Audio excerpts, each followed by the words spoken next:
برنامجنا إحنا ليه؟ فإحنا النهاردة هنتكلم مع كوتش رشا عن حاجة إحنا كلنا بنعاني منها، وهي حاجة غريبة جدا. الناس كلها بتعتبرها شماعة أحيانا، وناس تانية بتعتبرها إنها سبب حقيقي وواقعي، وهي إن إحنا ليه بناخد عين؟ إحنا ليه بنتحسد؟ في رأيك يا كوتش رشا إحنا ليه بنتحسد؟ أهلا وسهلا بيكم وأهلا بيك يا كوتش سماح. والنهاردة الحقيقة موضوع الحلقة بيمسنا كلنا.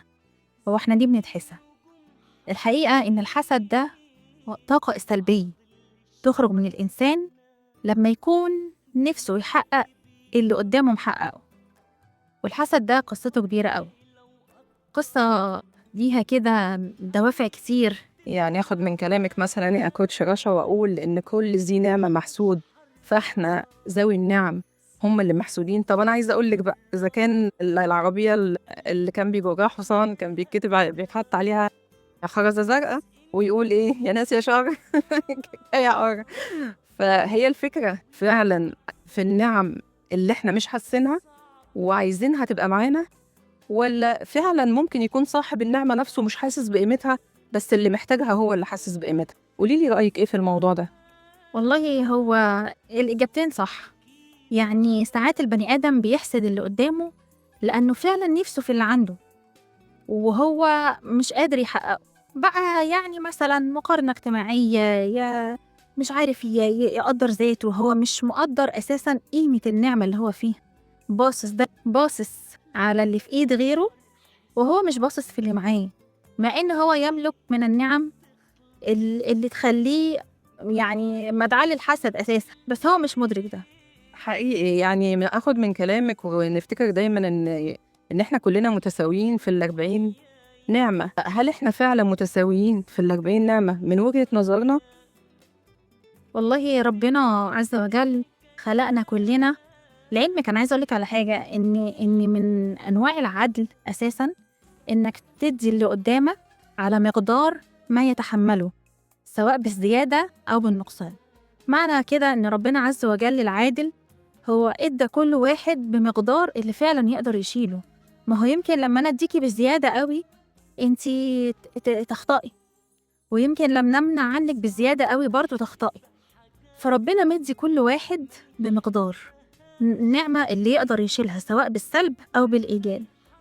ده حقيقي يا كوتش رشا. يعني الآية الكريمة بتقول ما لا طاقة له به. يعني فعلا يعني كلنا المشكلة عندنا دايما إن إحنا لازم نكون عندنا طاقة لنعم ربنا علينا. ف يعني المشكلة كلها إن الناس بتفكر إن لو عندها كل النعم هي كده هتكون سعيدة، لكن الحقيقة إن حتى النعمة الممنوعة هي ممنوعة علشان تحميك، عشان هي منحة. وده رأيي أنا، يعني كل واحد ناقصه حتة، هي بالعكس هي جات عشان تحميه، مش علشان ربنا، لأن ربنا كريم في الأصل، ربنا ذو منح. فهي الفكرة كلها إن إحنا لو رضينا بالجزئية دي وفهمنا إنها لو خدناها، عارفة ده كان السلف الصالح يقولك يعني في قوم لو اغتنوا لضاعوا. فهي الفكرة كده. أنا من وجهة نظري، أنت بقى من وجهة نظرك الكلام ده على أرض الواقع اللي إحنا عايشينه بيتطبق إزاي؟ للأسف إن الناس مش باصة في ورقتها، كل واحد باصص للي في إيد غيره وسايب اللي في إيده، وده مخليه مش مقدر ذاته، مش مركز على نفسه، مش عارف يوصل لإمكانياته اللي ممكن تخليه يعني أقوى بكتير من اللي باصص له. لكن للأسف هو باصص على إيد اللي في غيره، بيبص هو معاه إيه ومعاه كام، وصل لإيه وبقى فين، وياريته بياخد الباكج على بعضها، إنما بيبص للحلو وسايب كل الوحش أو ما أقدرش أقول الوحش، بس أقدر أقولك الجوانب السلبية اللي الإنسان بيتعرض لها في حياته عشان يقدر يقف على رجله ويوصل للنجاح اللي محققه.